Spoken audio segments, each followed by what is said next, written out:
Allez, bonsoir, petit tuto. Je voulais vous parler de méditation. Alors, qu'est-ce que la méditation? Eh bien, la méditation, c'est une technique qui nous permet de reposer l'esprit et atteindre un état de conscience différent de l'état de veille que nous connaissons normalement. C'est aussi un moyen d'expérimenter sa conscience intérieure. C'est un moyen pratique de calmer l'esprit. Depuis notre enfance, nous avons appris à examiner tout ce qui se passe à l'extérieur. Mais personne ne nous a appris à examiner en dedans, à notre intérieur, d'aller voir un petit peu ce qui s'y passe. Nous essayons de connaître les autres, mais tout en restant étrangers à nous-mêmes. On nous apprend à bouger, mais on ne nous apprend pas à rester immobile et être conscient et examiner ce qui est en nous.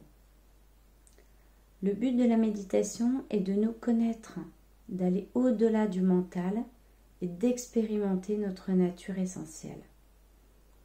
Il existe de nombreux types et diverses façons de méditer, mais en un mot, la science confirme l'expérience des millions de pratiquants.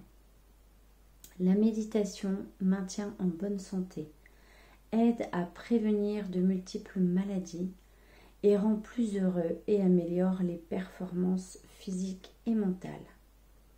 Cependant, pour bénéficier des bienfaits de la méditation, c'est comme le sport, il y a besoin d'une pratique régulière.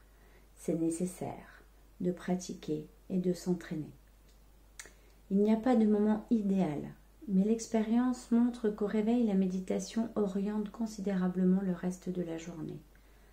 Quand je parle de méditation, il y en a tellement. Le yoga, le qigong, la méditation, vipassana, etc. Le but, c'est de vous entraîner pour que ça devienne une habitude. Il n'y a pas d'heure pour honorer le sacré en soi. Vous le faites quand vous voulez. Est-ce que vous savez qu'on a des pensées et des croyances qui nous limitent? Bien sûr que oui. Du style, je ne peux pas m'arrêter de penser. Évidemment, la méditation n'exige pas d'arrêt des pensées. Elle demande juste à ce que vous soyez conscient à ce que vous faites ou ne faites pas et que vous soyez détaché comme un observateur intérieur.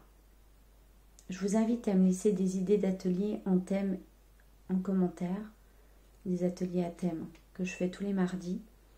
N'hésitez pas à vous abonner et j'espère à bientôt dans d'autres vidéos.